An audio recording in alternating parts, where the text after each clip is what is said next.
क्रोध और उबलता पानी एक समान है। क्रोधी भलाई नहीं देख पाता और खौलते जल में प्रतिबिंब नहीं दिखता।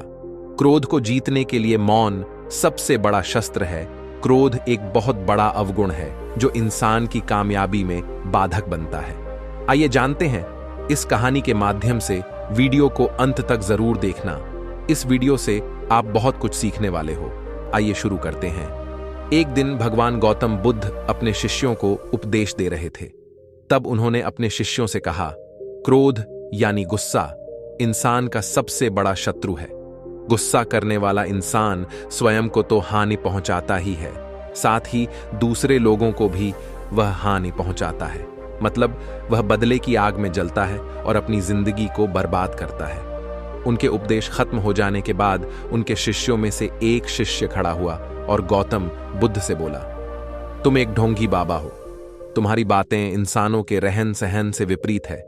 तुम जो भी कहते हो उसे तुम अपने जीवन में अनुसरण नहीं करते हो और दूसरों को यह सब करने के लिए कहते हो। जब उनका वह शिष्य गौतम बुद्ध को उल्टी सीधी बातें कह रहा था तो गौतम बुद्ध ने उसे कोई प्रतिक्रिया नहीं दी और वे शांत बैठे रहे। लेकिन ऐसे में वह शिष्य और भी ज्यादा क्रोधित हो गया और क्रोध में आकर उसने भगवान गौतम बुद्ध के मुंह पर थूक दिया। शिष्य की इस हरकत के बाद भी भगवान गौतम बुद्ध क्रोधित नहीं हुए और सिर्फ शांत बैठे रहे।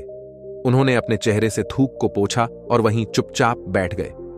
यह सब देखकर वह शिष्य गुस्से में ही उस जगह को छोड़कर अपने घर चला गया।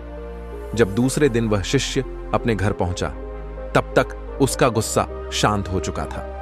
गुस्सा शांत होने के बाद उस शिष्य को एहसास हुआ कि उसने भगवान गौतम बुद्ध के साथ बहुत बड़ी गलती की है और वह स्वयं को मन ही मन कहने लगा, यह मैंने क्या कर दिया? मैंने भगवान गौतम बुद्ध का अपमान किया है। उनका अपमान मैं ऐसे कैसे कर सकता हूं? मैंने बहुत बड़ी गलती कर दी। मुझे जाकर उनसे माफी मांगनी होगी। यह कहकर वह तुरंत ही भगवान गौतम बुद्ध से मिलने के लिए निकल गया। लेकिन महात्मा गौतम बुद्ध उस स्थान पर नहीं थे। ऐसे में वह शिष्य जगह जगह भटक कर गौतम बुद्ध को खोजने लगा। जैसे ही उसे गौतम बुद्ध मिले तो वह उनके पैरों पर गिर गया और उनसे कहने लगा, मुझे माफ कर दीजिए, मुझसे गलती हुई है। मैंने आपका अपमान किया है। मैंने यह बहुत बड़ा पाप किया है। यह सब देखकर गौतम बुद्ध ने उससे कहा, शांत हो जाओ, क्या बात है मुझे बताओ, और तुम कौन हो?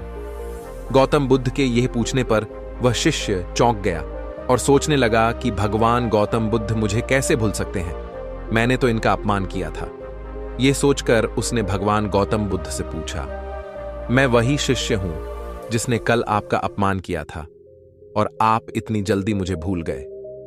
तो भगवान गौतम बुद्ध ने उस शिष्य से कहा, हमें कल की बातों को कल में ही छोड़ देना चाहिए। अच्छा हो या बुरा, उसके बारे में बार बार विचार नहीं करना चाहिए। मैं पुरानी बातों को पीछे छोड़कर आगे बढ़ता हूं और ऐसा ही हम सबको भी करना चाहिए। महात्मा गौतम बुद्ध की यह बातें सुनकर वह शिष्य उनसे और भी ज्यादा प्रभावित हुआ और उनसे बोला, मैं आज से आपकी हर बातों को माना करूंगा। तो आप लोग इस कहानी से समझ चुके होंगे कि गुस्सा करना इंसान के लिए सबसे खतरनाक है। क्रोध इंसान का सबसे बड़ा शत्रु है जो उसे बर्बाद कर सकता है। इसलिए इंसान को कभी भी गुस्सा नहीं करना चाहिए। इस कहानी से हमें यह भी सीख मिलती है कि जो बातें बीत चुकी है उन्हें भूलकर हमें आगे बढ़ना चाहिए। अगर कोई इंसान अपनी बीती हुई बातों पर ज्यादा ध्यान देता है तो उसका ध्यान पूरी तरह से भूतकाल में लगा होता है और वह इंसान कभी भी आगे बढ़ने की सोच नहीं कर पाता है। इसीलिए हमेशा बीती बातों को छोड़कर आगे बढ़ने की सोचें।